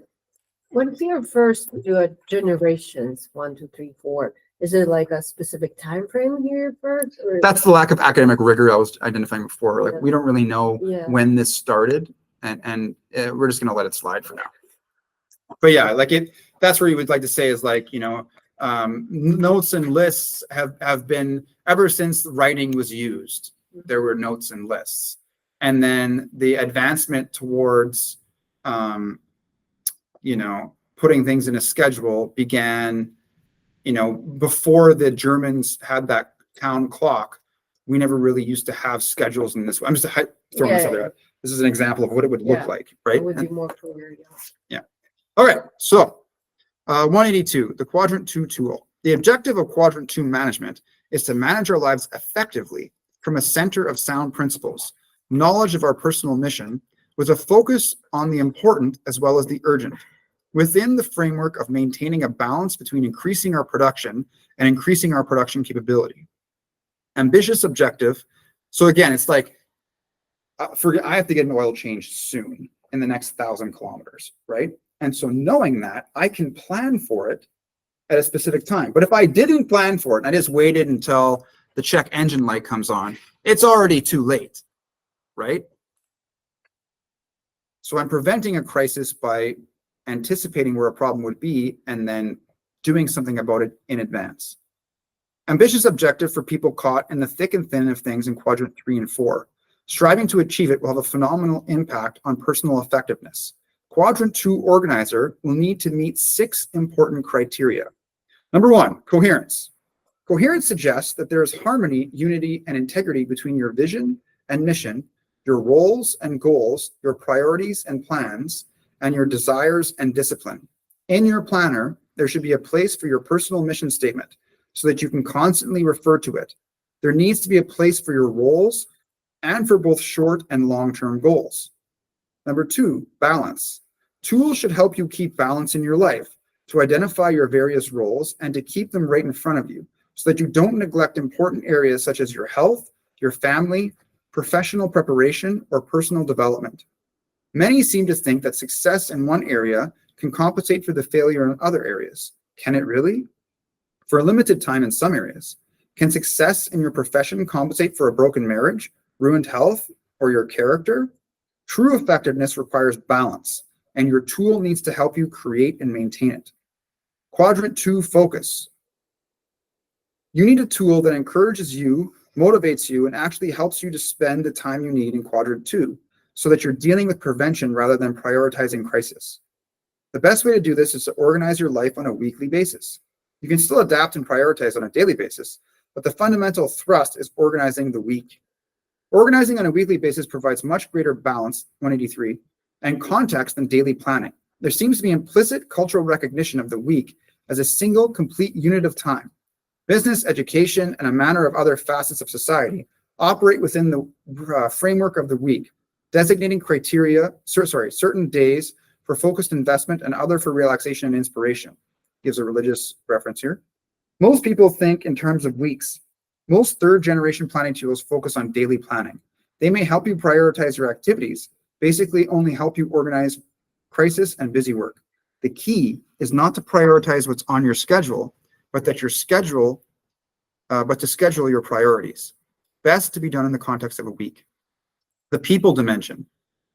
You need a tool that deals with people, not just schedules. Think in terms of efficiency in dealing with time. A principle-centered person thinks in terms of effectiveness in dealing with people. Times when principle-centered quadrant 2 living requires the subordination of schedules to people.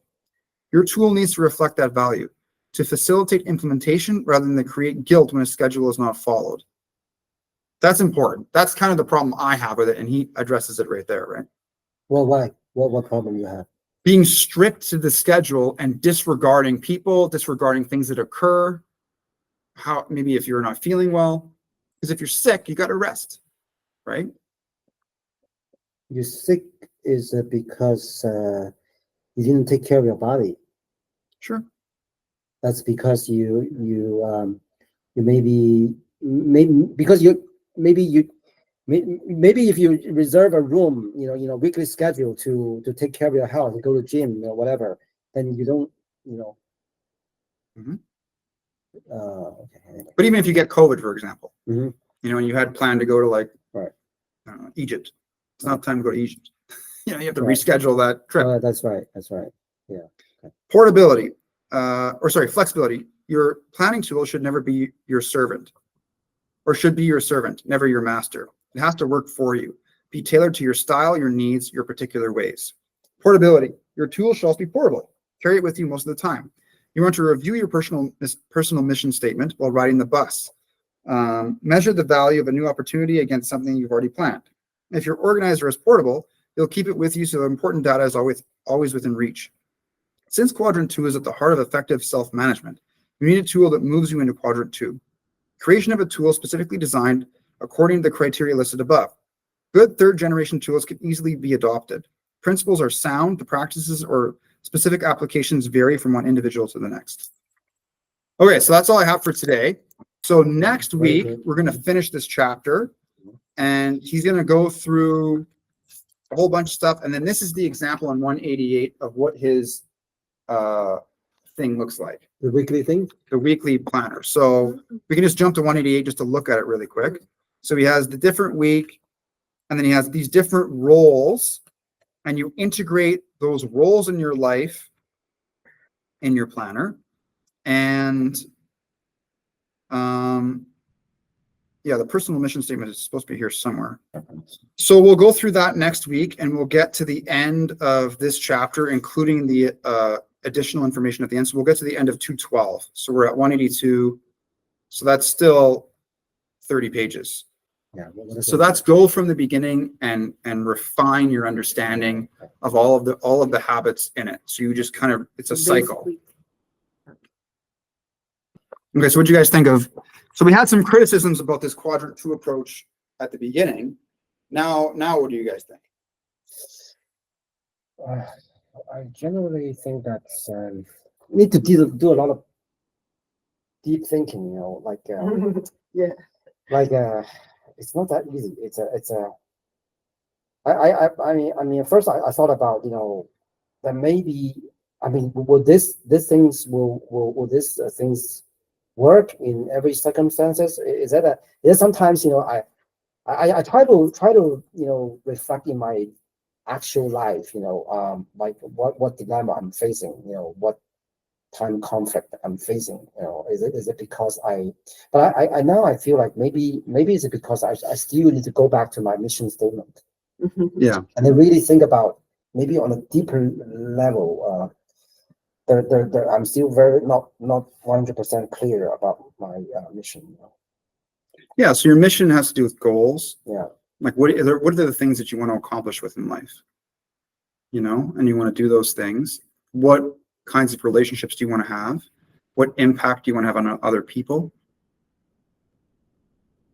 How do you want to live your life? Like what virtues are important to you? That's why For me, it's more clear that important things is more important than urgent. And I kind of know the way how to decrease your urgent stuff to concentrate on importance. Yeah. Because I have a problem to leave it until the very end, and then it's too late because you already have a problem. Yeah, Wow. exactly. And so that's where he's trying to teach us a way to be proactive about things before they become a problem. All right. We'll see you guys next week.